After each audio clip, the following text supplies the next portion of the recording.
Kalian pasti tahu kan, kalau negara kita pernah mengalami kekosongan kekuasaan setelah Jepang yang menjajah negara kita menyerah kepada sekutu.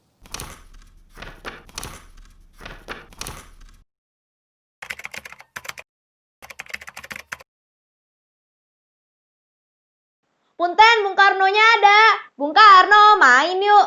Nah, keadaan vacuum of power tersebut dimanfaatkan oleh para pemuda untuk memproklamasikan kemerdekaan Republik Indonesia. Pada 10 Agustus 1945, Sultan Syahrir mendengar berita kekalahan Jepang melalui pemberitaan sebuah radio. Mendengar kabar ini, Syahrir segera menghubungi rekan seperjuangannya untuk meneruskan berita kepada golongan muda yang pro kemerdekaan agar mereka segera bertindak. Golongan pemuda kemudian melakukan rapat di ruang laboratorium mikrobiologi di Pegangsaan Timur, Jakarta pada 15 Agustus 1945. Nah, pertemuan ini bertujuan untuk membicarakan pelaksanaan proklamasi tanpa menunggu Jepang yang tentunya yaitu selambatnya pada 16 Agustus 1945. Hasil rapat tersebut disampaikan oleh Darwis dan Wicana, yang mana ditolak oleh golongan tua. Golongan tua menginginkan proklamasi tidak dilakukan secara gegabah dan harus menunggu Panitia Persiapan Kemerdekaan Indonesia atau PPKI yang telah dibentuk sebelumnya. Tidak adanya titik temu membuat golongan muda kembali melakukan rapat di asrama BPRP atau di kebun binatang Cikini. Hari itu juga. Hasilnya, mereka sepakat untuk menjauhkan Soekarno dan Hatta agar tidak mendapat pengaruh Jepang. Rengas Dengklok dipilih sebagai tujuan utama golongan muda karena letaknya strategis di dekat Tangsi Pembela Tanah Air atau PETA.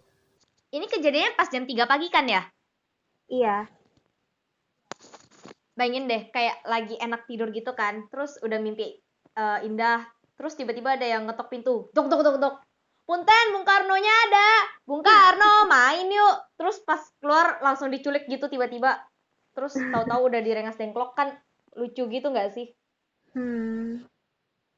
Di Rengas Dengklok, Soekarno dan Hatta singgah di sebuah rumah milik Zhao Keqiang, seorang petani keturunan Tionghoa. Rumah ini dipilih karena tertutup rimbunan pohon dan tak mencolok.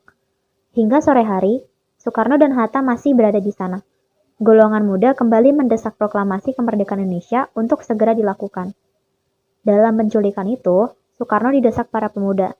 Namun, Soekarno tetap berpegang teguh untuk melaksanakan rencana proklamasi pada esok harinya, yaitu 17 Agustus 1945. Menurut Soekarno, angka 17 adalah angka yang suci. Saat itu, Agustus merupakan bulan suci Ramadan. Selain itu, 17 Agustus 1945 juga bertepatan dengan hari Jumat yang dipercaya sebagai hari suci. Sementara itu, di Jakarta, Ahmad Subarjo dari golongan tua dan Wicana dari golongan muda membicarakan kemerdekaan Indonesia harus dilaksanakan di Jakarta. Akhirnya, mereka bersepakat Soekarno dan Hatta dijemput untuk kembali ke Jakarta dengan jaminan proklamasi akan diumumkan pada 17 Agustus 1945.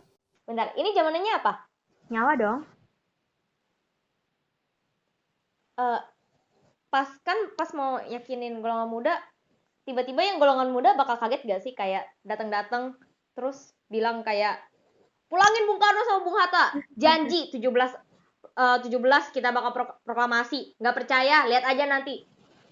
Kalau misalnya kita belum proklamasi, nyawa saya monggo diambil. Kan gak lucu gak sih, weh? Pengetikan naskah teks proklamasi dilakukan oleh Sayuti Melik di rumah Laksamana Muda Maeda yang sekarang menjadi Jalan Imam Bonjol 1. Pengetikan teks proklamasi meminjam, dalam tanda kutip tentunya, mesin ketik milik kantor perwakilan Angkatan Laut Jerman loh. Sedangkan bendera yang dinaikkan pada proklamasi kemerdekaan tidak berada dalam ukuran standar dan bendera ini dijahit oleh Fatmawati. Proklamasi tidak dibacakan dan diumumkan di lapangan Ikada seperti rencana awal karena alasan keamanan. Informasi mengenai proklamasi Indonesia yang akan diadakan di lapangan Ikada terlanjur menyebar dan pasukan Jepang pun sudah berjaga-jaga lengkap dengan senjata di sana. Karena khawatir akan terjadi bentrokan di tempat terbuka, maka pembacaan proklamasi pun dilaksanakan di Jalan Pegangsaan Timur nomor 56 yang merupakan kediaman Soekarno. Proklamasi kemerdekaan Indonesia ternyata berlangsung sangat sederhana, tanpa protokol, tak ada paduan suara, tak ada konduktor, dan sebagainya. Yang bendera pun dibuat dari batang bambu secara kasar, serta ditanam hanya beberapa menit menjelang upacara. Agenda upacara saat itu hanya 3. Pertama, pembacaan proklamasi. Kedua, pengibaran bendera merah putih dan menyanyikan lagu Indonesia Raya. Dan ketiga, sambutan dari Wali Kota Suwiryo dan Dr. Muwardi.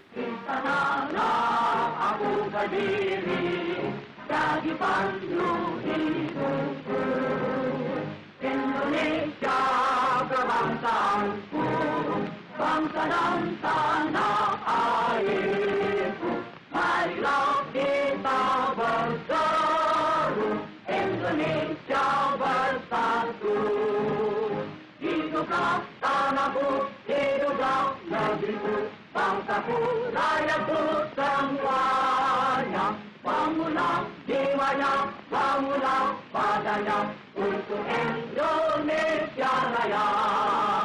Indonesia Raya, merdeka, merdeka, tanahku negeriku yang ku cinta. Indonesia